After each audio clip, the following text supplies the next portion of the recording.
Olá a todos, meu nome é Paulo Henrique, sou nutricionista e esse é o canal Conexão Nutricionistas.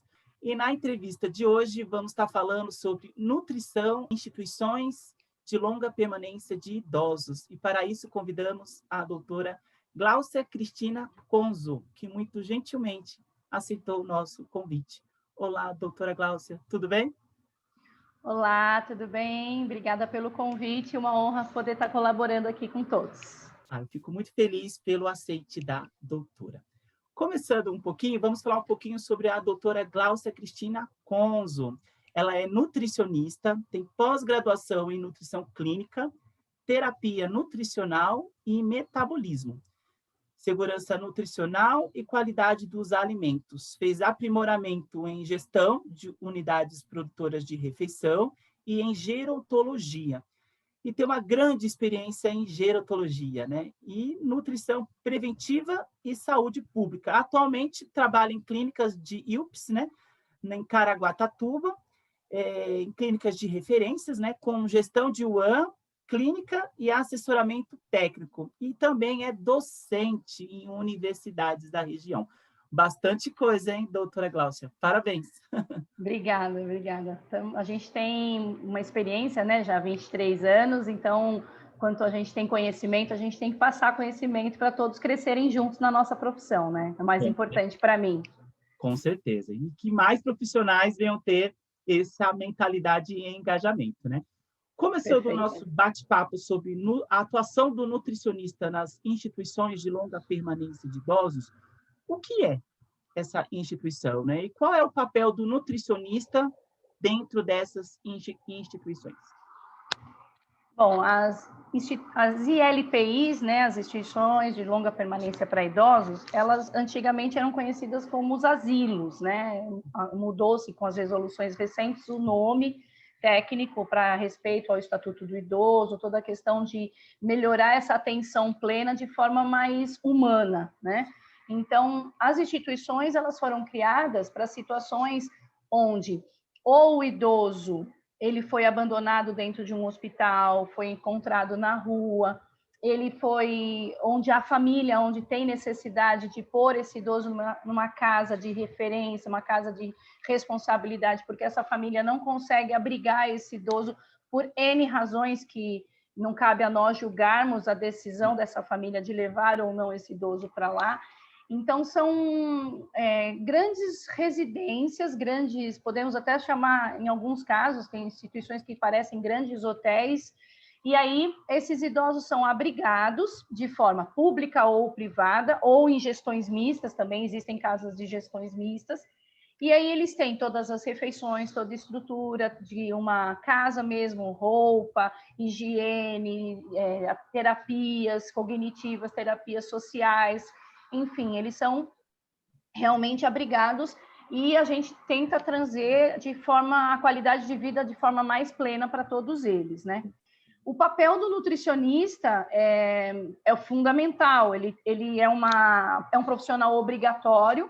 Nós temos algumas resoluções, algumas portarias que regem o trabalho nas ILPIs. A mais importante é a da vigilância, que é a RDC 283, é ela que manda e desmanda absolutamente em tudo que é feito dentro de uma instituição, dentro de uma LPI, e lá deixa claro que o profissional nutricionista ele é profissional obrigatório, porque toda a gestão do restaurante que existe dentro dessa ILPI, toda a gestão técnica do cenário clínico desse idoso precisa ter o aval e a discussão interdisciplinar, e o profissional nutricionista está inserido nessa gestão clínica, né? Então, no nosso objetivo, ele é atuar de forma interdisciplinar, tanto na gestão financeira, na gestão, no caso administrativa, na gestão de compras, na gestão de estoque. Então, na realidade, é uma UPR, né, uma unidade produtora de refeições, de pequeno porte. Existem casas que têm 100 idosos residentes, existem casas que têm 20 idosos, depende do tamanho da casa, vai depender o tamanho dessa gestão, mas todas as minúcias relacionadas à gestão de uma cozinha, tanto que a RDC 283 obriga nós seguirmos a resolução da RDC 216, né? Então, nós temos todas as diretrizes da 216 inseridas na gestão de LPI. Então, o profissional nutricionista, ele faz exatamente todas as funções, e aí ele tem uma carga horária preconizada pelo Conselho Regional, né? No caso, tem o nosso de São Paulo, aí tem o pessoal do Sul, o pessoal do Norte e Nordeste, aí cada CRN determina a carga horária pertinente para a atuação. Correto. A doutora comentou sobre a equipe interdisciplinar, né? Nessas instituições, o que é discutido nessas reuniões ou levado em consideração? O que o Nutri tem que se atentar nessas reuniões para proveito seu, né, na clínica, assim, na instituição, né? Na instituição, a RDC 283 obriga também, então, a presença de um enfermeiro, a presença de um médico, não necessariamente um geriatra, mas um médico, fisioterapeuta, e aí as terapias afins, né, psicologia, assistência social, terapia ocupacional, fonoaudiologia, vão surgindo conforme as necessidades dos idosos, né, e aí se torna a grande equipe acaba aparecendo. Hoje, na maioria das residências, infelizmente, na maioria das instituições, só existem os profissionais que são obrigatórios pela RDC, que é o físio, o nutri, o enfermeiro e o médico. Os demais, eles vão conforme a necessidade, vão aparecendo conforme a casa, a consciência da casa, né? Então, o profissional que a gente mais sente falta de ter por perto é um psicólogo. As reuniões interdisciplinares, as ações interdisciplinares acontecem o tempo todo, Paulo, porque o que acontece? Quando a gente tem um idoso, lá nas ILPIs não existe só homem, só mulher, idoso mais octogenário, nonagenário, ou mais jovem, idoso mais jovem. Há uma sociabilização de 30, 40 idosos morando juntos, cada um com a sua peculiaridade, cada um com a sua demência, a sua senilidade, né? Então, existem idosos senis, dementes, que a gente chama, dementes no bom sentido, né? Da demência senil, e que eles têm um grau leve, sociabilizam bem. Tem idosos um pouco mais, com os graus mais avançados. Então, você tem que ter uma equipe de cuidadores subordinados à equipe da enfermagem, né? Muito bem treinados para ter essas percepções, porque no mesmo ambiente eu tenho idosos mais agressivos, mais sonolentos, mais risco de queda, e eles estão sociabilizando todos no mesmo ambiente. Então, essas discussões, elas acabam acontecendo a todo momento, toda semana está sendo tomada decisões diferentes, mas é claro que é importante que as instituições elas criem suas rotinas de reuniões. Então, por exemplo, hoje, onde eu trabalho, onde eu assessoro, nós temos reuniões com a equipe toda, uma vez por mês, mas nós temos o grupo no WhatsApp para poder discutir a todo momento, a cada visita, os profissionais, a gente tem a alimentação do grupo, mas a reunião de registro, tudo direitinho, é uma vez por mês. E a gente tem um prontuário eletrônico que todos compartilham. Então, numa das casas... A informação de tudo, né? Uhum. Então, numa das casas, o doutor fez um aplicativo, ele pegou um aplicativo, e aí, quando ele evolui, eu também leio o que ele evoluiu, também posso evoluir naquele mesmo prontuário, posso já ver, nossa, ele fez a visita dele na terça, eu não o vi, fiz na quinta, então a gente vai trocando ideias. Em relação ao que o nutricionista usa dessa reunião para a sua atuação clínica, é absolutamente tudo, porque nessas reuniões são discutidos melhorias cognitivas ou não, né, quedas cognitivas, inapetência, são discutidos a questão de constipação, né, hábito intestinal, são discutidos desidratação, discutidos todos os quesitos daquele cenário daquele idoso. E aí a nutrição está envolvida, porque um idoso, por exemplo, se o fisioterapeuta percebe um baixo rendimento nas atividades, pode ser um início de sarcopenia, mas o idoso não está desnutrido, mas ele está tendo perda de alguma força de preensão palmar, ou teve um baixo rendimento nessa atividade, então o físio sinaliza, a nutri interage para tomar decisão ou não de um suplemento proteico, No caso de uma lesão por pressão, caso aconteça, que não é para acontecer, né? Numa ILPI, as LPPs devem ser o mínimo possível, porque tem uma equipe de cuidado o tempo todo, né? Como na área hospitalar. Então, LPP está no nível 1, começando a querer surgir, a enfermagem já sinaliza, a nutrição vai lá e interage com a dietoterapia específica. Interação droga-nutriente, droga-droga e droga-nutriente. Então, o farmacêutico se faz muito importante nessa atuação interdisciplinar, mas nenhuma casa que eu já trabalhei na minha vida, eu não conheço nenhuma casa. E só que olha que eu conheço, eu tenho amigos no Brasil todo, a gente tem um grupo de gerontologia no Zap, e assim, eu acho que tem uma única casa no Sul, em Porto Alegre, que é a minha professora de farmaco, que é a farmacêutica, mas o farmacêutico se faz muito necessário, porque existem interações droga-droga e droga-nutriente, que se você não se atentar, causam déficit de micronutriente, né, de vitaminas e minerais, e aí você precisa interagir com o médico, interagir com o farmacêutico para ou alterar o horário do medicamento, ou a forma de, ou passar a forma de apresentação, né? Ou um comprimido vai para uma cápsula, ou líquido. Então, a atuação do Nutri na equipe e o que ela pega é fundamental para decisões do plano de atendimento individual, que ele muda a cada necessidade. Então, eu tenho idoso que eu mudo toda semana, tem idoso que demora um pouquinho mais, mas a decisão, ao contrário, de repente, de um hospital na atuação clínica, que você fala o seguinte, o paciente está 3 dias sem se alimentar o suficiente, já tentamos as manobras orais e ele não melhora, então vamos passar uma sonda, né? Vamos para a nutrição enteral. Lá no hospital se discute, passa sonda e já resolve, está todo mundo ali.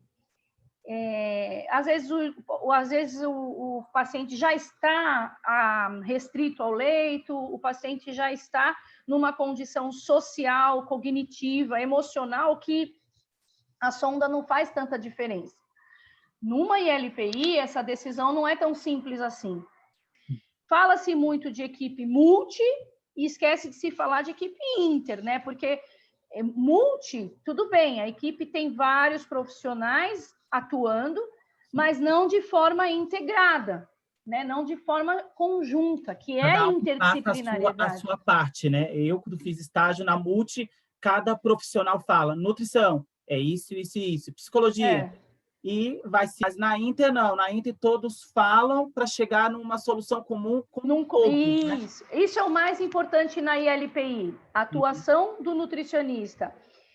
Ou melhor, a atuação da equipe interdisciplinar, envolvendo essa equipe multi, ela precisa ser integrada com uma visão plena, holística, olhar o idoso por inteiro. Tanto que a nossa avaliação interdisciplinar, pelas resoluções da gerontologia, elas são uma avaliação geriátrica ampla, ou seja, tem muito material gostoso sobre isso, mas aí olha exatamente isso, desde a entrada dele na instituição, se ele deambula, se ele não deambula, tudo é avaliado numa única avaliação. Então, quando eu chego para fazer o meu atendimento, que o protocolo de nutrição, quem determina é o profissional nutricionista RT da casa, conforme as resoluções, conforme as portarias dos nossos órgãos de fiscalização e tudo mais, né?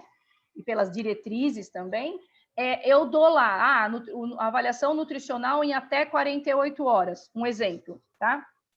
Quando eu chego, quem institucionalizou, que geralmente é o enfermeiro, ele já tem essa AGA, a avaliação geriátrica ampla, preenchida. Então, eu consigo já ter muita informação para não ficar repetindo, perguntando as mesmas coisas para um vovô, para uma vovó, que já está num ambiente diferente, já não é a casa dele, ele não conhece ninguém porque ele acabou de chegar. Às vezes, ele não queria estar ali e por uma necessidade, por uma imposição judicial, às vezes, esse idoso foi parar ali. Então, quanto mais um único profissional captar informações e depois, através de, seja lá como for, prontuário eletrônico ou prontuário papel, você estudar, menos incômodo para esse idoso, entende? Então, a AGA, ela é a avaliação, digamos, mãe, né, desse processo, e aí nós vamos captando cada um, aí sim, de forma individual. O fisioterapeuta faz o dele, a TO faz o dele, o farmacêutico dele, o Nutri faz o dele, e vida que segue, para que de forma interdisciplinar a decisão seja consensual. Por isso que o Nutri tem que ter uma bagagem de experiência, de estudo um pouco mais amplo para trabalhar nessas instituições, que o olhar dele não vai ser só de nutrição, digamos, né? Ele vai ter que se posicionar, ele vai ter que refletir, ele vai ter que ouvir, escutar. É algo realmente muito multi, né? Muito, muito, porque... Não, eu estou falando das habilidades. Quando a gente pensa em habilidade, para todas as profissões existem habilidades básicas, né? Com certeza. Mas para trabalhar com vovô e vovó, trabalhar com idoso, primeira coisa é paciência. Porque quando você está num hospital, o cliente, né, o paciente, se adapta à rotina do hospital. Exato. O horário do café da manhã às 7 da manhã, o banho é tal e, sabe, tá internado, tem que obedecer. Sim. Num home care e numa ILPI, as características são muito próximas. Você está invadindo a vida, invadindo o espaço, seja no home care ou na instituição. Lógico que existem padrões, horários, mas assim, se o vovô acordou um pouquinho mais tarde aquele dia, você não vai lá acordar ele porque o café da manhã é às 8. Você vai deixar ele dormir um pouquinho mais. Ele está no quarto dele, tranquilo, na caminha dele, viu um pouquinho de televisão a mais e deixa. Então, você tem que ter esse jogo. E o papel da equipe da cozinha tem que estar engrenado nesse processo todo também, né? Depois nós vamos falar de cozinheiros, mas habilidade, uma primeira habilidade é paciência. Paciência é fundamental. Esse olhar multidisciplinar, esse olhar amplo, e amar, né? Tem que... o amor sempre, né? Nem vamos entrar nessa questão. Com certeza. Né? Doutora Gláucia, qual a diferença na abordagem nutricional do paciente idoso em comparação ao público adulto, né? Quais patologias mais frequentes encontradas nesse público que o Nutri tem que se atentar? Bom, em relação à abordagem, nossa, tem muitas minuciosidades, assim. A primeira delas é que o quadro do envelhecimento, né, essa senescência, ela vai acontecendo com todos nós, né? Então, tem características que vão discretamente aparecendo e você vai se atentando para melhorar essa qualidade de vida no âmbito da nutrição, olhando o olhar da nutrição. Então, por exemplo, a perda da sensação de sede, ela é um olhar diferente que você tem que ter, porque o adulto, ele sente sede e pronto, ele bebe e acabou. O idoso perde essa sensibilidade, então é importantíssimo ficar de olho nessa ingestão hídrica, que vale aí, tem uma diretriz da Braskem e da Espen, né, que falam agora de 2019, se eu não me engano, que falam só sobre hidratação no idoso. Então, hoje as diretrizes falam de 1 ml para cada caloria de água, né? 1 ml de água para cada caloria, ou você pode usar uma regra de 30 a 35 ml para cada quilo de peso desse idoso. E aí você tem que hidratar de uma forma, né, ficar pegando mais no pé, oferecendo mais. E eles não gostam de... uma base para o consumo hídrico daquele paciente, né? Já tem que ter. Então, você tem lá um idoso que a necessidade nutricional não sei, 1.600 calorias, 1.600 ml de líquido. E aí eles não gostam de água. Aí você tem que fazer água saborizada, você pode fazer sucos naturais, você faz fornece água de coco. Tem casas que, dependendo da condição socioeconômica, não conseguem fazer isso, né? Então, precisa ter... A nutricionista precisa ser o profissional nutricionista precisa ser um profissional que não fique preso às regras, sabe? Às vezes tem que lançar mão de um suco em pó só para dar uma cor, só para saborizar. Mas não pode, é ultraprocessado. Calma, tem muitas situações em casas, eu já trabalhei em casas públicas, que você, infelizmente, tem que lançar mão de algumas coisas, abrir mão, perdão, de algumas coisas, para poder atingir o teu objetivo também. Mas vamos lá. Em relação a adulto, por exemplo, adulto e idoso. O idoso, ele tem polifarmácia. O idoso dificilmente você não tem um idoso com polifarmácia. Os estudos mostram atualmente o idoso tem no mínimo 5 medicamentos dentro de casa. A polifarmácia média do brasileiro idoso é 4,5, né? Uma média de 4,5 a 5 medicamentos dentro de casa. Então, ele já cria essa barreira para algumas interações de nutrientes, de interação antagonista de nutrientes, de absorção. Então, Paulo, em relação à mudança também, em relação à motilidade intestinal, né? O idoso ele fica um pouco mais sedentário, o ritmo de atividade física diminui. Então, eles tendem a ter essa constipação funcional e também por comerem menos legumes e verduras, devido à dentição ficar um pouquinho mais fraquinha, eles acabam tendo desbiose. Esse desequilíbrio na microbiota também atrapalha, às vezes causando até antagonismos na absorção de alguns nutrientes, prejudica na formação de alguns hormônios, atrapalha no sono deles. Então, isso também é uma outra característica que o nutricionista tem que ter um olhar diferente quando atua o idoso com o adulto, né? Em relação a paladar, eles também perdem um pouco a sensibilidade para algum tipo para paladar, né? Salgado, doce. Então, eles acabam tendo eu quero mais sal, põe mais açúcar no meu cafezinho. Mas isso não é porque eles estão gulosos ou querem exagerar, é porque eles realmente perdem essa sensibilidade, né? Em relação às patologias, as doenças crônicas não degenerativas, aí, diabetes, hipertensão, as demências, infelizmente, aumentam muito, né? Então, mas pensando no adulto, é mais diabetes e hipertensão, que hoje 90% do meu público eu tenho a diabetes e a hipertensão presentes. De saúde pública já, né?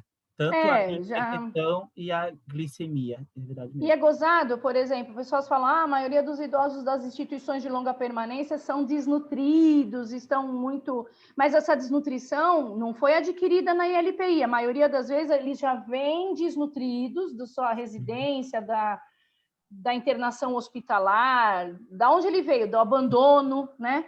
E, às vezes, eu tive casos nas instituições que eu trabalhei públicas, que os idosos foram recolhidos na rua, recolhidos, abandonados em clínicas psiquiátricas, e eles nem eram casos de psiquiatria. Então, eles já vêm desnutridos, e aí, quando eles chegam na ILPI, que tem um profissional nutricionista para fazer toda a assessoria e tudo mais, é difícil reverter a desnutrição. Não é impossível, mas é difícil você reverter. Resgate é trabalhoso, né? Uhum. Trabalhoso demais, demais. E aí eu aqui, graças a Deus, na minha cidade, em Caraguatatuba, eu tenho uma infraestrutura da prefeitura que cede não só nutrição integral, frascos, equipos e a dieta, mas eles também nos abastecem com suplementação. Então, eu vou, por exemplo, numa ILPI ou vou numa residência fazer o atendimento e eu percebo que esse idoso precisa de um suplemento, não é nutrição integral, suplemento, Sim. Terapia oral mesmo. E aí a família não tem condições de fazer a compra, a gente faz um relatório, eles levam no posto de saúde, no posto de saúde mais próximo do bairro, aí o médico faz a avaliação, dá o endosso, ou não, mas na maioria das vezes eu nunca tive nenhum médico que glosou esse meu pedido, e a prefeitura da minha cidade fornece tudo. Então, isso é muito importante que tenha esse apoio público, né? Esse apoio... Em âmbito do SUS, né? É sempre bom avaliar em âmbito do SUS na cidade, sim, né? Sim, Pode sim. variar. A doutora comentou muito sobre a perda do apetite várias vezes no idoso. E ela é uma característica muito comum nesse público, né? Como Inapetência... isso interfere no nutricionista na elaboração do cardápio? E como o nutricionista pode resgatar esse idoso na alimentação, fazendo esse resgate? O que o nutricionista pode fazer? Quais dicas a doutora deu? Olha, Paulo, assim, hoje é o meu maior desafio. Sim. Com 23 anos, desde 2004, trabalhando com isso, porque, assim, a inapetência alimentar é aquilo, você fez uma anamnese, porque existem várias inapetências, tá? Eu vou tentar conversar um pouquinho sobre elas. A inapetência alimentar, você fez a anamnese, você descobriu que ele não come frango, não come brócolis, ele não gosta de, sei lá, banana, um exemplo. E aí a cozinha esqueceu, e aí a cozinha, 2, 3 dias seguidos, mandou banana no café da manhã, mandou frango na janta, na sopinha, mandou, sei lá, o brócolis na torta do lanche da tarde. Aí ele não comeu, mas aí é um erro nosso, uma inapetência alimentar, de a gente saber que ele não comeu aquilo, ele não gosta, ele não tem apetite para aquilo e a gente mandou. Então, cabe a nós aí, temos essa atenção. E aí lá, eu criei lá nas instituições onde eu faço assessoria, eu coloco assim, senhor João, tal, da Silva, não come tal coisa, tal coisa, tal coisa. Substitutos, parará, parará, parará. Então, tem que ter para as cozinheiras terem esse conhecimento. A inapetência alimentar é um pouco mais tranquila, porque você sabe a causa, consegue interagir diretamente, é uma ciência nossa, é um problema da nossa atuação. Existe a inapetência medicamentosa, que você precisa, aí sim, ter uma interação muito, muito forte com o médico, com o enfermeiro e com o farmacêutico, ou o farmacêutico, nas casas não vai ter, mas aí você tem que ter conhecido, você tem que estudar, tem vários livros que falam sobre interação medicamentosa, e porque tem muitos medicamentos que causam essa inapetência, interferem na saciedade, na fome, então esses medicamentos fazem com que não haja apetite. Sim. Então, você tem que lançar mão, você tem que estudar, então é importantíssimo o nutricionista conhecer todos os medicamentos que aquele senhor, aquela senhora fazem consumo. Então, não precisa ter isso no seu prontuário, mas é obrigatório ter no prontuário global, né? Na avaliação, lá na prontuário de todos. Aí você fala, opa, esse medicamento aqui eu já estudei e ele não tem influência. Ah, mas esse tem influência no apetite e ele está meia hora, 1 hora antes da minha principal refeição, que é o almoço. O que eu faço? Você não pode mudar o medicamento sem discutir com o médico. Então, você tem que discutir com o médico. Olha, doutor, está acontecendo isso, isso, isso. O que o senhor acha? Dá para mudar o horário do medicamento? Às vezes não pode. Ou, às vezes, é simples. É muito mais fácil mudar o horário do medicamento do que o padrão dos horários das refeições. Então, é muito comum. Existe uma classe de medicamentos, aí tem muito medicamento que influencia né? que influencia de forma negativa essa inapetência. E aí a gente tem que conhecer o que cada idoso está consumindo para ver se eles não estão tendo essa interação. Nas nossas casas aqui em Caraguá, a gente tem uso muito de Buglicina, que é um medicamento que é estimulador do apetite. Né, com essas aulas que eu tenho feito com essa farmacêutica, ela falou que é um medicamento que não tem muito estudo comprobatório em idosos, é mais em crianças, mas a Buglicina é um grande aliado para o nutricionista, claro, devidamente prescrito pelo médico, mas eu me sinto muito bem quando eu faço essa discussão e a gente coloca a Buglicina, porque deu resultado em absolutamente de todos os idosos que eu precisei. Hoje, a inapetência que é mais complicada de se resolver, que é a inapetência que mais tem acontecido devido à pandemia, é a inapetência socioemocional. Porque o que acontece? Os idosos estão praticamente aí 1 ano e pouco, sem receber visita, só com visita virtual, né? Eles não têm sociabilizado muito. Nas 2 casas onde eu trabalho, infelizmente, houve uma redução da atuação da equipe de terapia ocupacional, de arteterapia.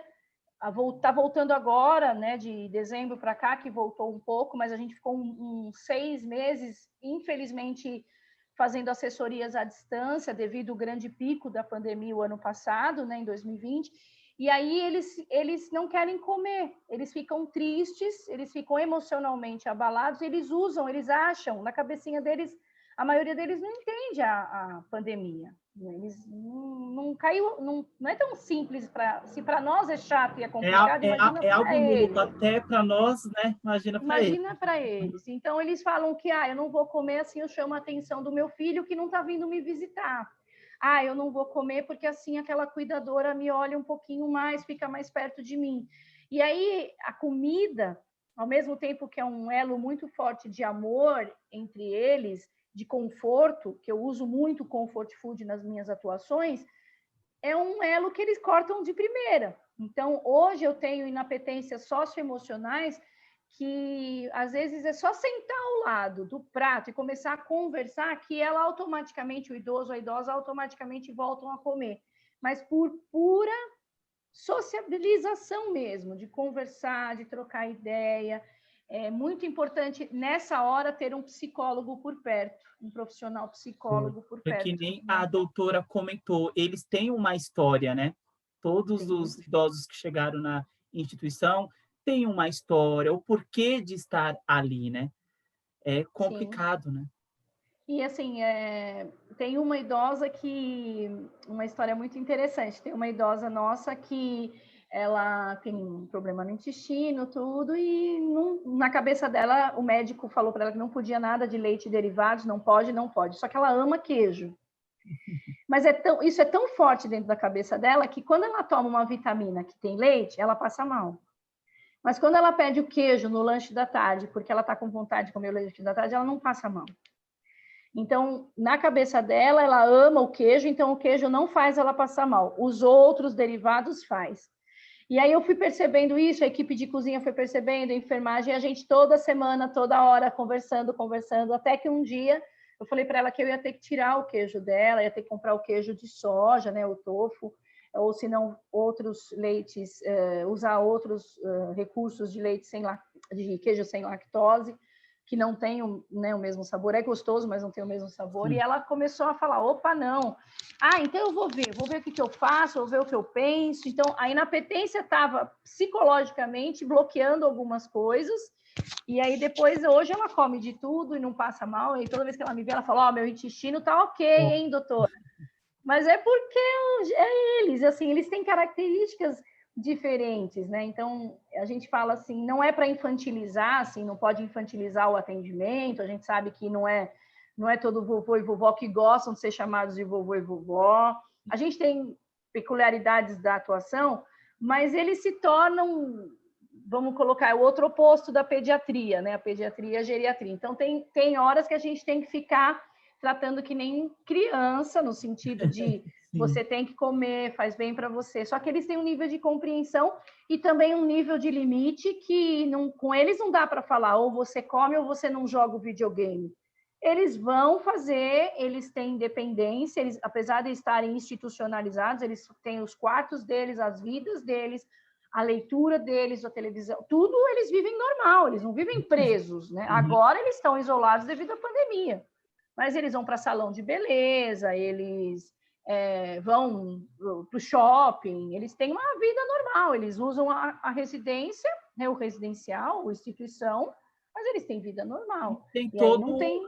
o acompanhamento de uma equipe, né? Às vezes a família vê que o chefe da família envelheceu e eles não vão ter condições ou tempo de acompanhar, né? Às vezes o home care é dificultoso, né?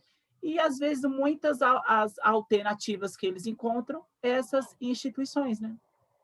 Assim, tem diversos motivos. Eu posso te falar que nas casas, um perfil muito claro, residências privadas, residências particulares, o perfil é muito mais mulher, pouquíssimos homens, tá? Nas particulares.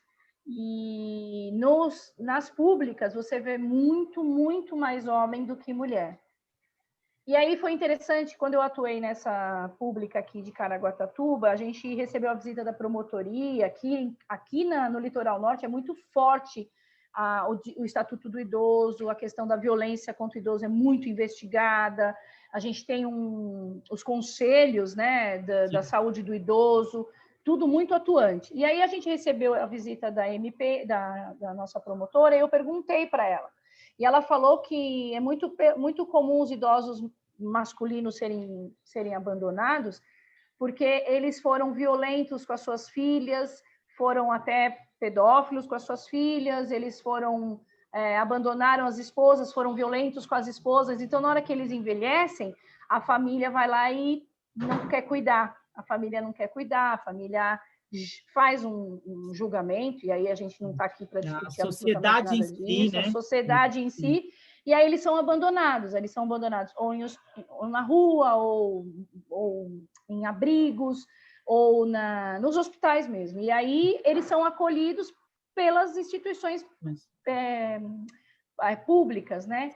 De gestão mista ou públicas. Então, essa linha é muito tênue também, porque a gente às vezes se pega fazendo julgamento. Então, outra habilidade que o profissional, não só o Nutri, mas o profissional que trabalha com ILPI precisa ter muito claro é que o juramento do nutricionista aqui tem que ser seguido à risca. Porque você não pode falar, a família não quer comprar o suplemento e a família é rica. Mas, assim, calma, não é julgar o porquê, é tentar focar na solução e não ficar enchendo o problema, focando no problema. Nosso problema é o vovô que precisa tomar, se a família vai comprar ou não, se a prefeitura que vai ceder, se a gente vai lançar mão de alimentação oral natural sem o suplemento, é focar na solução e não ficar julgando. É muito comum a gente ter um pouco, às vezes a gente dá uma julgada, é natural do ser humano isso. Porque cada um tem uma história, uma vivência, como você falou, um porquê de estar ali, né? A doutora comentou muito sobre a equipe de cozinha, né? É óbvio que é o carro-chefe do nutricionista, né? O Nutri que não tem uma equipe que trabalhe em conjunto com ele, às vezes o trabalho fica mais dificultoso, né? Qual a importância da equipe de cozinheiros, a equipe da cozinha nessas instituições? É como você falou, né? Eles são os nossos braços, os nossos olhos, tudo. O coração do nutricionista é a equipe de cozinha.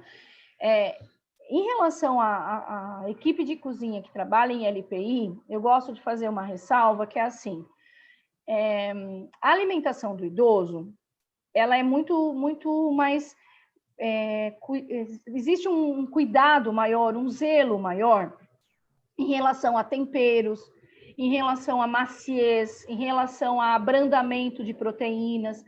Então, por exemplo, você pegar uma cozinheira, um cozinheiro, um profissional, que trabalhou em grandes cozinhas, tem ótimas experiências, mas para cozinhar grandes quantidades e comidas para a população jovem, adulta, mais trabalhadora, infelizmente, a gente sabe que tem um perfil de proteínas mais tenras, mais temperos artificiais, eles estão acostumados a usar os amaciantes, os cremes da vida.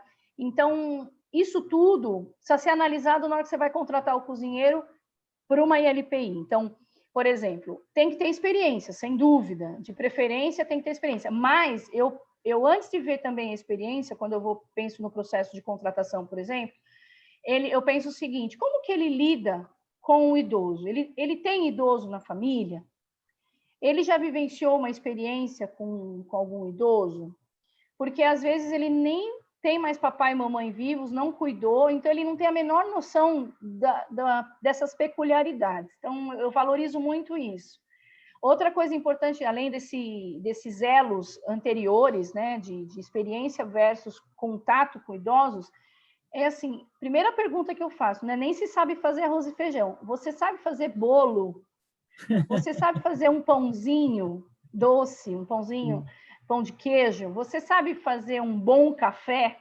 Porque café com leite, pão com manteiga, café com leite e bolo no lanche da tarde é cordial, fundamental. Então, aí a pessoa fala, eu sei fazer. Nossa, eu faço um bolo floresta negra com chantilly maravilhoso, ele fica lindo. Tá, mas e um bolinho de fubá com erva doce, um bolinho de formigueiro, né? Porque é nesse contato, nessa conversa, que você vai descobrindo algumas habilidades que vão ser fundamentais. Sim. Aí, por exemplo, em relação a temperos, você está acostumado a trabalhar com temperos naturais? Porque na maioria das ILPIs, uma das atividades muito, muito realizada com as terapeutas ocupacionais e até com a equipe de cuidados é a horta.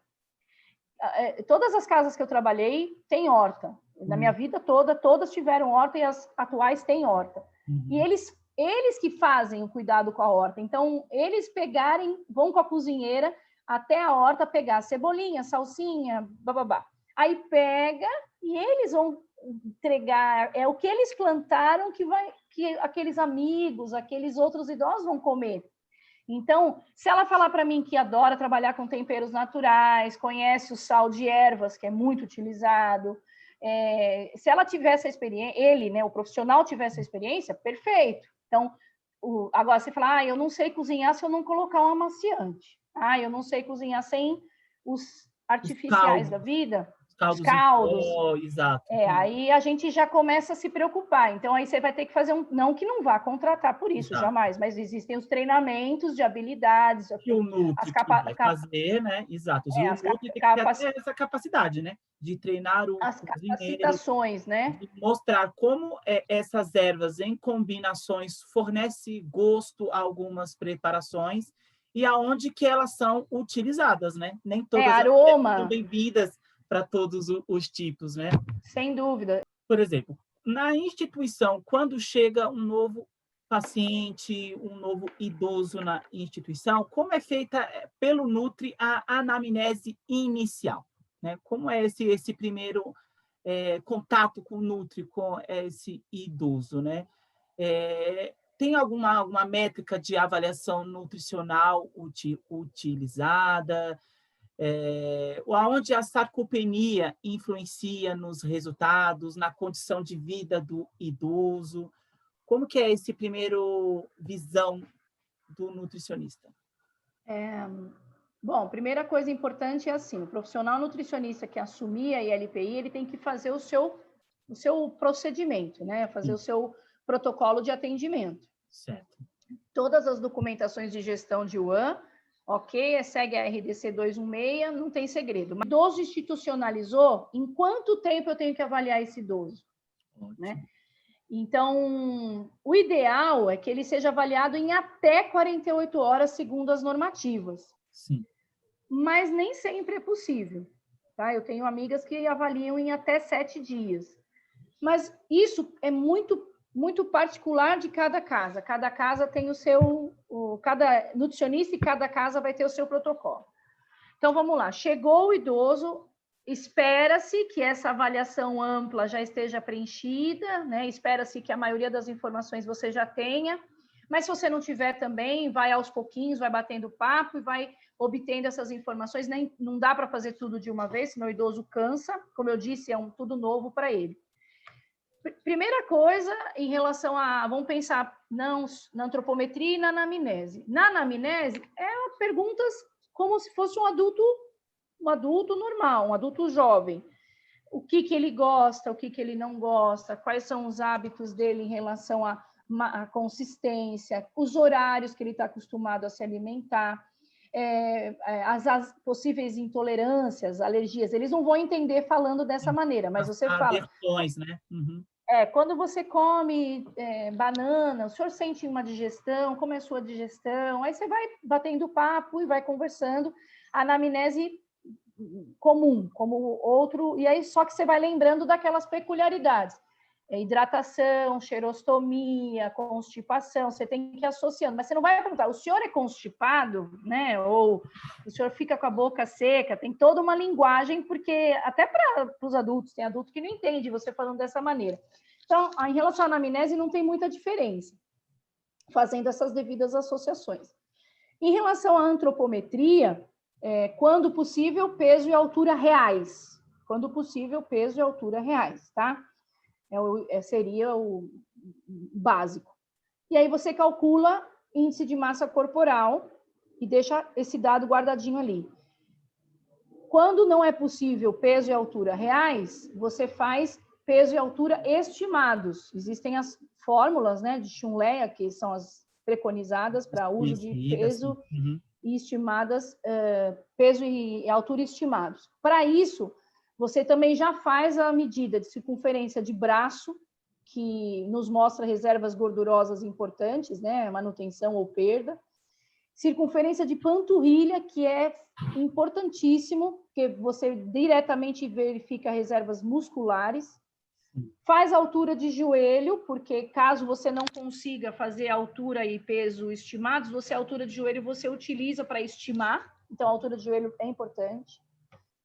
E seriam essas. Eu, Gláucia, pela minha experiência, pelo que eu percebi ao longo do tempo, eu faço perímetro de punho, porque eu consigo ver compleição óssea, e isso me mostra aí se essa vovó, esse vovô são magrinhos, se não são magrinhos, perdão, compleição física menor, né, ou maior, como que é essa referência de compleição.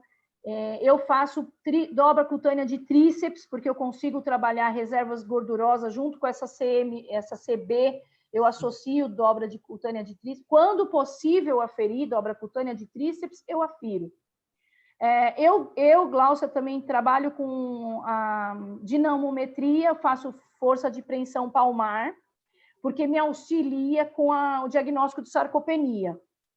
Sarcopenia, na verdade, não é um diagnóstico nutricional, é um estado em que o idoso se encontra, e às vezes o idoso não está tão desnutrido, não tem tanto comprometimento, mas ele tem uma perda de função muscular, e vem perdendo massa muscular, e ele está eutrófico, mas vem perdendo. Então, você vai percebendo essa sarcopenia acontecer. Então, em relação à antropometria, nem todos os nutricionistas usam FPP ou dobra cutânea. Não há problema se ele fizer os básicos preconizados. A MNA é um instrumento de score nutricional. Então, você, nas primeiras questões, você descobre se esse idoso está fora de risco nutricional ou se ele está em risco nutricional. Se ele tiver a pontuação, se eu não me engano, é até 14, ele está em risco nutricional, você tem que dar continuidade. Acima de 14, ele está bem, ele está eutrófico ou fora de risco. E aí, se você quiser descobrir se ele está sobrepeso ou obeso, você parte para a continuidade da avaliação. A MNA continua com mais algumas questões, e aí existe uma pontuação de 21, 22, e aí essa pontuação ela é somada, essa primeira etapa com a segunda, e aí sim aparece risco de desnutrir ou desnutrido. Esse exercício, esse preenchimento do MNA é obrigatório, e ele é um instrumento que você pode usar único e exclusivamente para dizer o estado nutricional. Claro que ali tem perguntas de IMC, por isso que eu falei que o IMC, assim como na prática clínica como um todo, o IMC não deve ser usado isolado para diagnóstico. Mas no idoso, nunca. No idoso, o IMC nunca use. O IMC está dentro dessa primeira etapa da MNA, aí tem lá uma pontuação referente ao valor do IMC. Então, acima de 22, porque existem duas classificações de IMC para idoso, a Lipschitz, que é uma referência, e a OPAS, que é outra referência. A Lipschitz é de 22 a 27, 27 para cima, 22 para baixo, né? Aí você tem 22 para baixo desnutrido, 22 a 27 eutrofia e 27 para cima sobrepeso obeso. E a OPAS, que eu gosto mais, que eu uso mais, ela dá uma amplitude maior até 23. Então você tem se não me engano, é 20, 21 para 23, até 27, de 23 a 27, 27 para cima e 23 para baixo. Eu gosto de trabalhar mais com a OPAS. OPAS. Mais tranquilo usar a Lipschitz também. Aí você, na segunda etapa da MNA, você tem que apresentar na MNA para terminar o score, a CB, a circunferência de braço, e a CP, que é a circunferência de panturrilha. Então, você precisa ter esses dados antropométricos aferidos. Você precisa. E aí você termina de preencher. A nossa resolução, nós temos resoluções importantes. Então, só revisando, a 283, que é a fundamental para trabalhar em LPI. Ali tem, inclusive, como deve ser o quarto, o tamanho de porta do quarto, como é o banheiro, tudo. Desde a entrada da... né? Uhum. Tudo, para ILPI, tudo. Se você quiser, eu e você vamos montar uma ILPI. A gente quer montar uma ILPI. É só pegar a resolução 283 e montar. Tem tudo, toda a infraestrutura física, administrativa, tudo. A 283, então, é fundamental para quem quiser entrar nessa área.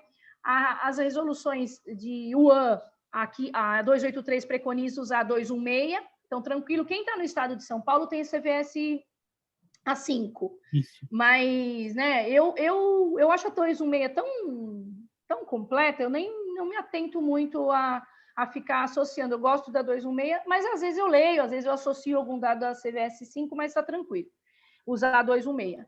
E a 600, a nossa resolução do Conselho Federal, vou até pegar os números certinhos, o ano certinho. Sim. A gente tem a CFN 600 de 2018 e a CFN 594 de 2017.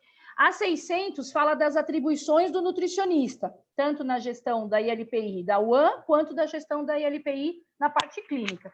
E a 594...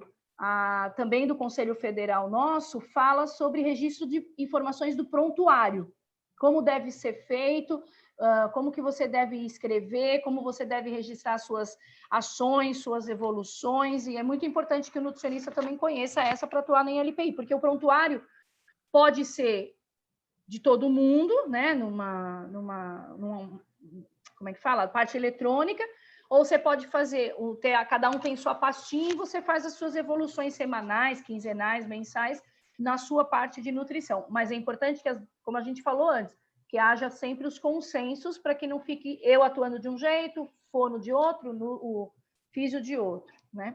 A gente tem uma fórmula que a gente joga os dados, a fórmula de ISHE, que é uma fórmula correlacionada também à presença da sarcopenia. Ela consegue te dizer, esse idoso está sarcopênico, atue imediatamente, conforme o resultado. Ou não, esse idoso está fora de risco de sarcopenia.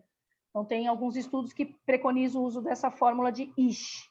Depois, é muita informação bastante, né? por isso, exatamente, por isso que já até vai na próxima pergunta, né?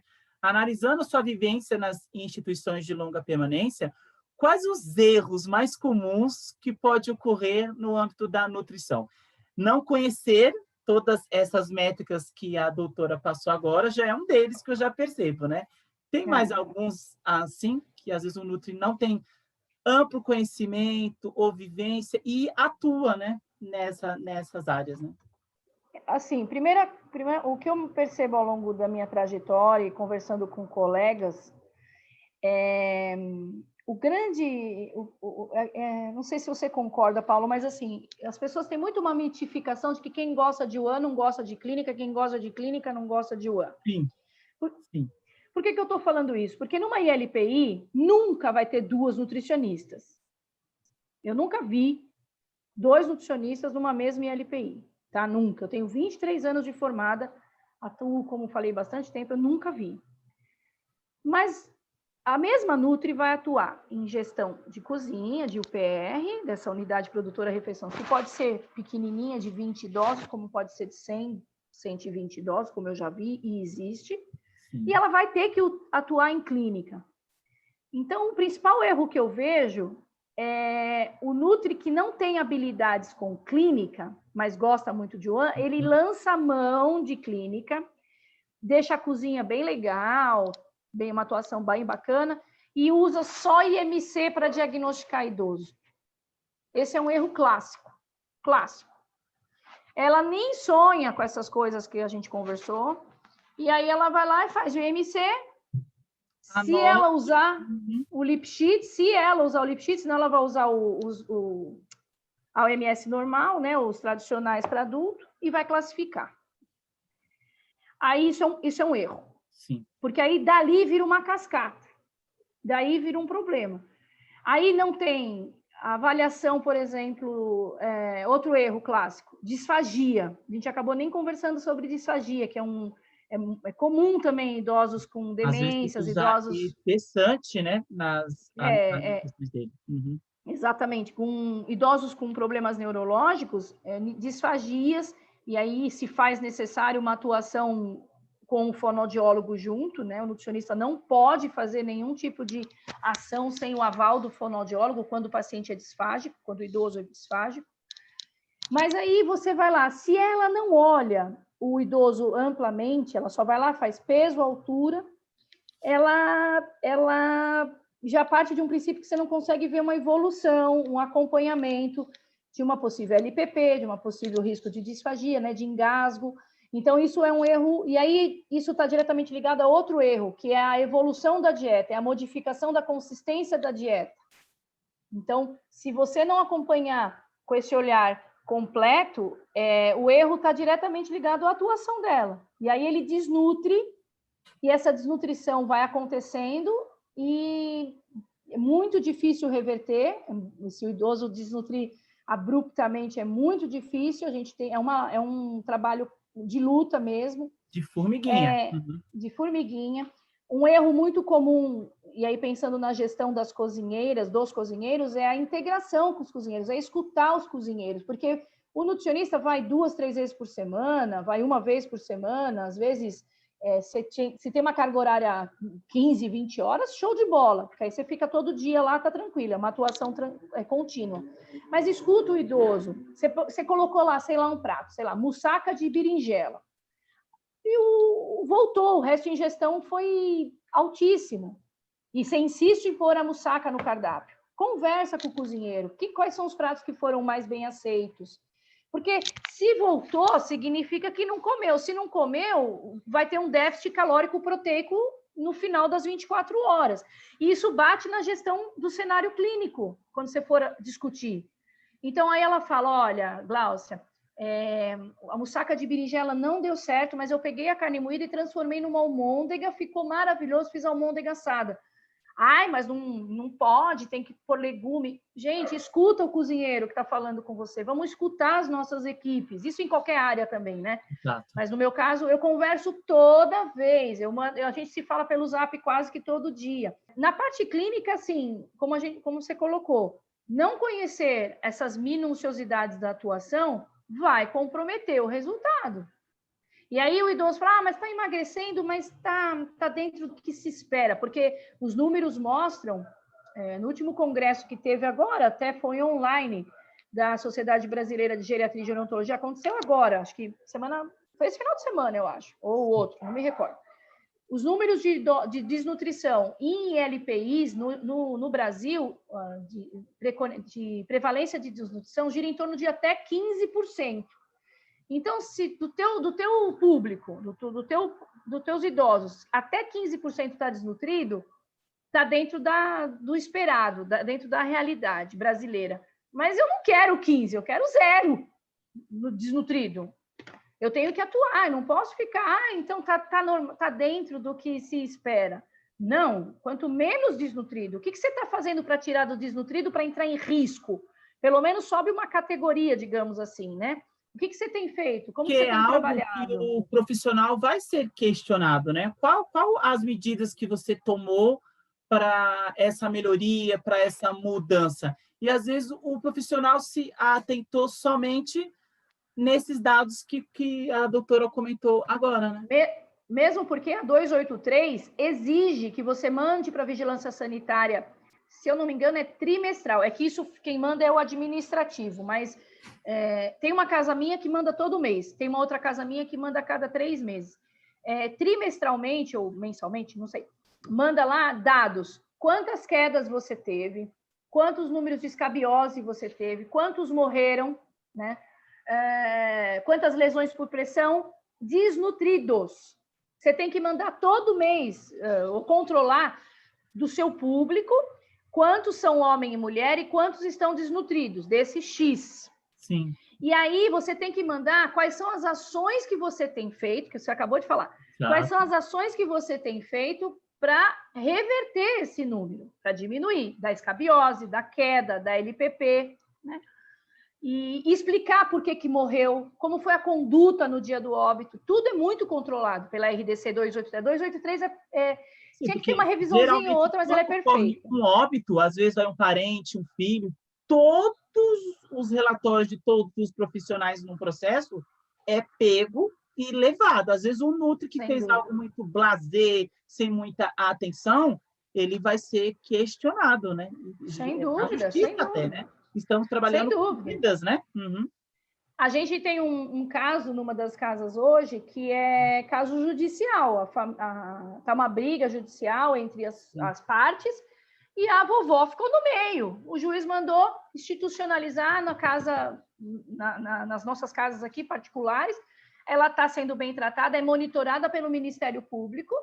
Ela chegou desnutridaça. Foi um sábado. Eu lembro que ela chegou, acho que numa quinta. Eu não quis esperar a segunda-feira, eu já fui no sábado, já fiz a avaliação. Ela está conosco até hoje, está uma graça. Ela não gosta que chame ela de vovó, eu chamo ela de gata, porque eu chamo ela, uma vez eu chamei ela de vovó, ela falou, não gosto de chamar de vovó. Aí eu chamo ela de gata. Mas a gente foi uma luta, Ministério Público em cima, e a gente acionando a família, conseguimos suplementos, fizemos tudo.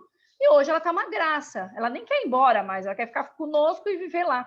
Mas é um caso judicial que, se desse, digamos assim, um problema, tem que estar tudo muito registrado. Por então, isso que essas instituições, nas contratações, tem que ver o posicionamento do nutricionista, né? Nem muito clínica, nem muito o consenso tem que ter dos dois. Uhum. E assim, se você pode até não gostar, mas então, assim, hoje, Gláucia, 23 anos de formada, hoje eu trabalho com o que eu gosto. Né? Então, hoje eu tenho um grau de poder, não estou financeiramente estável, nada disso, mas eu não perco mais tempo em trabalhar numa coisa que eu não gosto. Então, assim, eu penso o seguinte, eu gosto do que eu vou fazer, porque eu acordo, eu vou com vontade, a gente vai com garra, você vai com novidade.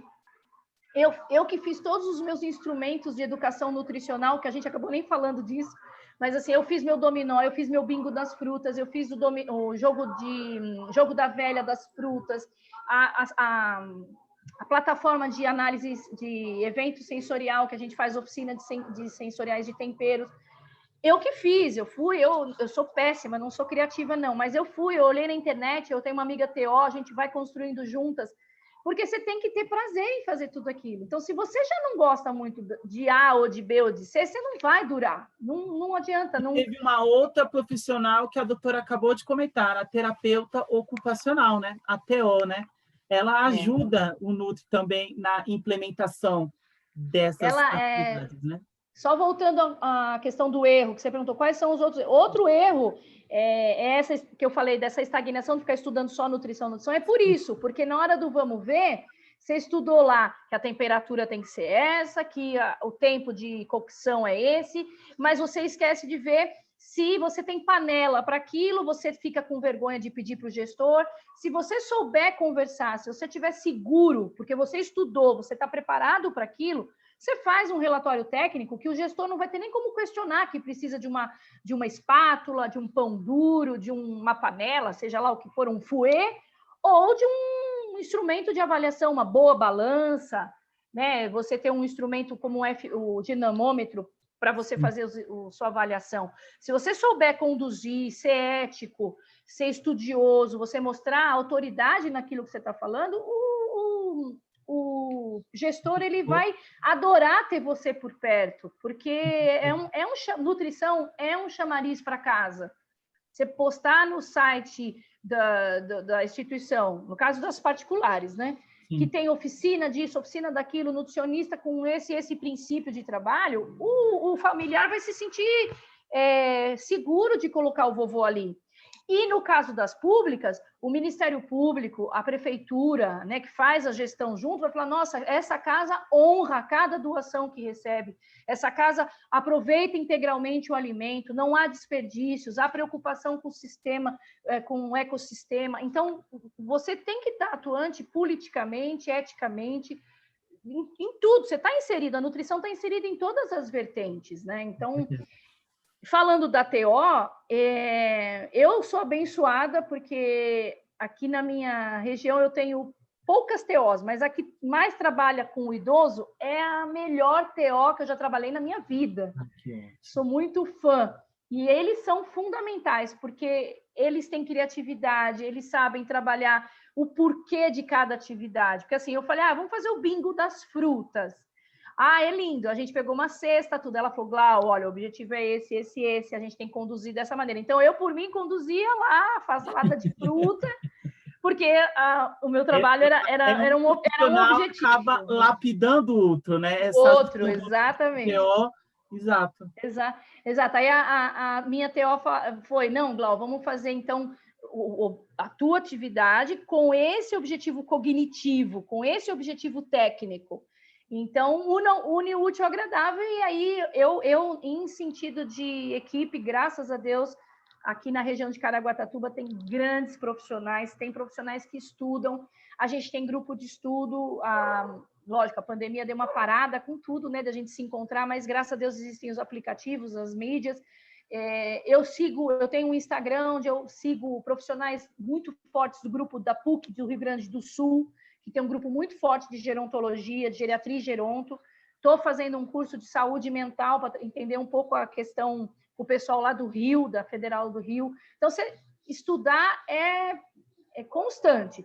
E para você poder se preparar para essas ações interdisciplinares, você precisa escutar. Ontem teve uma live muito legal da Sociedade Brasileira de Geriatria e Geronto do Rio, falando sobre o uso do canabidiol, né, para transtornos de ansiedade, transtornos do sono, transtornos psiquiátricos, porque a gente está com uma idosa usando canabidiol e o resultado tem sido absurdo de melhora numa nossas idosas. Então, você vê, era um psiquiatra, um neurocientista, um geriatra, e aí tinha diversos profissionais assistindo. Eu acho que eu era a única nutri, mas Glau, mas não tem nada a ver, você não prescreve, você não pode prescrever, você é novo, tá? Mas eu quis assistir, você precisa estudar, porque né? A curiosidade no nutricionista é algo bem-vindo. Ele acaba... Oi, perdão. A curiosidade é algo bem-vindo, que ele acaba se enchendo de conhecimentos, que às vezes não é da área da nutrição, mas se é algo que você às vezes presencia na sua instituição, te enriquece, você até ajuda na reunião interdisciplinar. Sim. Então. Na hora o professor já cedeu lá os 3 últimos artigos que ele escreveu, falando sobre o passado, presente e futuro do canabidiol nas síndromes dos idosos. Ele já cedeu o artigo, já salvei, já mandei nos 2 grupos que eu tenho, já, pessoal, vamos estudar, tarará, tarará. Eu aprendi uma coisa muito legal, porque outra coisa que a gente não falou nas atuações do Nutri, com alimentos funcionais, né? Para idoso é muito importante. Então, trabalhar o colorido do prato, né, a harmonia do prato. E ontem eu aprendi, por exemplo, que no alecrim, que é um tempero pega super fácil em qualquer horta e é muito, muito amplamente utilizado na gastronomia nossa, o alecrim tem uma pequena parte de terpenos. Esses terpenos têm um efeito também de acalmar numa crise de ansiedade dos idosos. Tem alguns estudos que já estão sendo realizados com alecrim. Então, fazer um chá de alecrim, eu falei, nossa, que interessante, porque a gente estuda alimentos funcionais, mas para o nosso olhar, né? E não tanto para fitoterapia. Exato. E a gente tem a nutrição atuando na fitoterapia muito forte, né? Com grandes nomes já na ciência da fitoterapia, Vanderly, Marchiori e tantas outras, mas é um outro nicho importante que a gente precisa estudar. Então, a nutrição é muito ampla, dá para estudar tudo. E aí, é claro que para gerontologia você tem que ir direcionando o que você aprende.